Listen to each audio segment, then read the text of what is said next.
Sénégal, bonjour. Retour sur la levée de l'immunité parlementaire du député maire de Agnam avec Tribune quotidienne ce matin. À la une du journal du groupe des médias, il est écrit Farba Ngom perd et perd son immunité. Action, réaction. Le journal du groupe des médias, comprenez Tribune quotidienne, d'afficher les propos Kourbaï Fall et Mbolde Bouride signé Maître Aïssata Tall Sall, présidente du groupe parlementaire Taku Walou, à savoir Farba Ngom prêt à affronter la vie et la mort. Et c'est peut-être avec la mort dans l'âme que le député maire de Agnam lira en tout cas Réubi quotidien ce matin. À la une du journal du groupe Promo Consulting, on peut lire levée de son immunité parlementaire, Farba Ngom livré au parquet financier. Et ce qu'il a l'air de prendre pour argent comptant et compté dans cette histoire d'après Réubi quotidien porte sur un fait clair, comprenez, Sawai Farba Ngom ou le lion du Bosséa, député maire de Agnam, risque jusqu'à 7 ans de prison. Mbadou, bon, les échos de révéler levée de l'immunité parlementaire du maire de Agnam malgré une excellente défense, malgré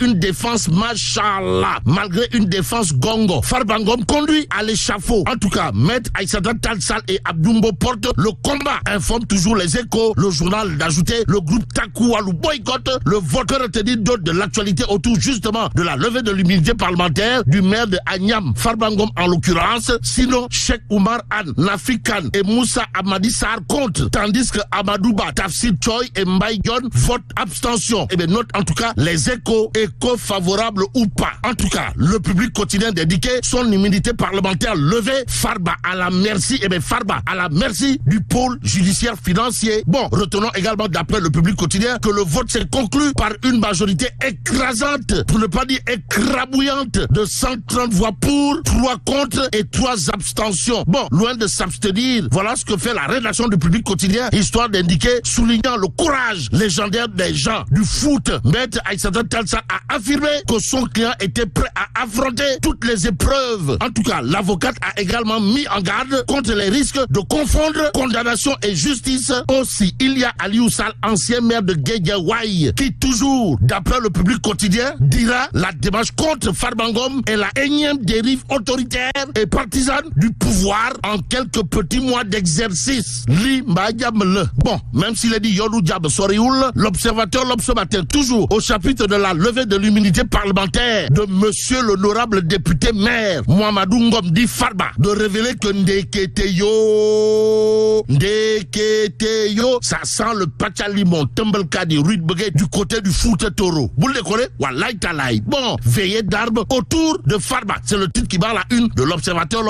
Ce matin, le journal du groupe Futur Média de nous apprendre des jeunes proches du maire de Agnam Bar et Bébar, la route nationale numéro 2. Détoile. Waouh. En tout cas, cette dernière de dire à haute et intelligible voix, nous érigeons des barricades sur toutes les routes menant au domicile de notre leader. Limba Diamele, sommes-nous tentés de nous demander qu'à cela ne tienne, Farba nous a confié qu'il attend d'être convoqué pour se présenter devant la justice, mais nous l'en empêcherons, quitte à sacrifier nos vies. Voilà ce que diront également les jeunes proches du maire de Agnam qui apparemment s'inscrivent dans une logique de confrontation. Renseigne bien entendu l'observateur L'Obs, d'où notre intérêt de prendre le Dakarois quotidien. À la une du journal, il est écrit ça chauffe, et bien ça chauffe aux Agnam. En tout cas, levée de l'immunité parlementaire de Farba Ngom, d'après le Dakarois quotidien qui nous informe que Ndeketeyo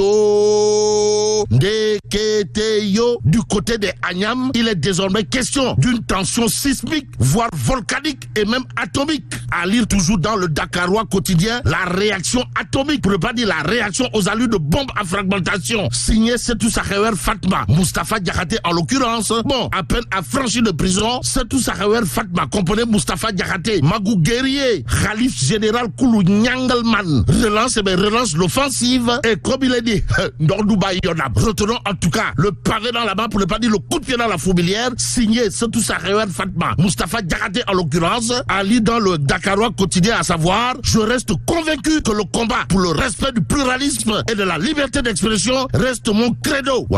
Sommes-nous tentés de dire que retenir d'autres de l'actualité autour de Magou Guerrier, comprenez Setou Sakhewar Fatma, Moustapha Diakhaté. Sinon ce que nous livre bien entendu Critique quotidien ce matin, le journal de souligner les propos de Sawai, apparemment droit dans ses bottes, qui dira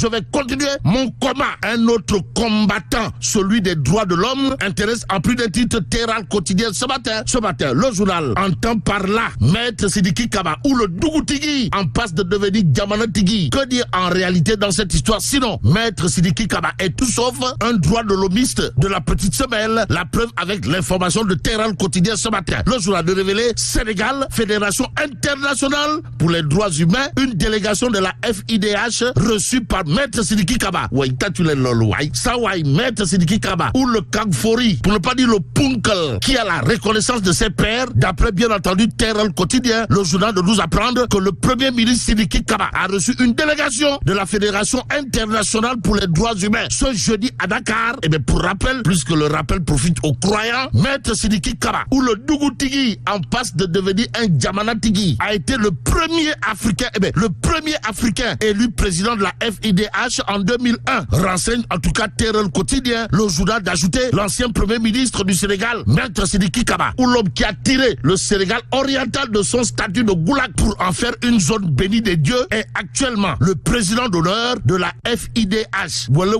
Bog, sommes-nous tentés de dire, que retenir en tout cas de cette actualité de Tehran Quotidien. Sinon, Maître Sidiki Kaba, bon, intéressons-nous à Sud Quotidien qui révèle à sa une, 25 janvier 2009, 25 janvier 2025, 16 années après sa disparition, et bien Mamadou Dia nous reparle, d'où l'intérêt pour nous de parler de l'actualité de Walf Quotidien pour terminer. Le journal de souligner un rapport sur les avortements clandestins. Pourquoi faire? Eh bien pour livrer les chiffres de l'horreur. Il est question de quoi? En tout cas, plus de 30 000 cas recensés chaque année, informe Walf Quotidien à propos justement du rapport sur les avortements clandestins. Le journal d'ajouter 11% de la population carcérale concerne justement l'infanticide aussi. Des victimes racontent leur calvaire. En tout cas, plus de 30 000 cas d'avortements clandestins recensés chaque année d'après un rapport, renseigne Walf Quotidien ce matin. Mais là, tu es donc,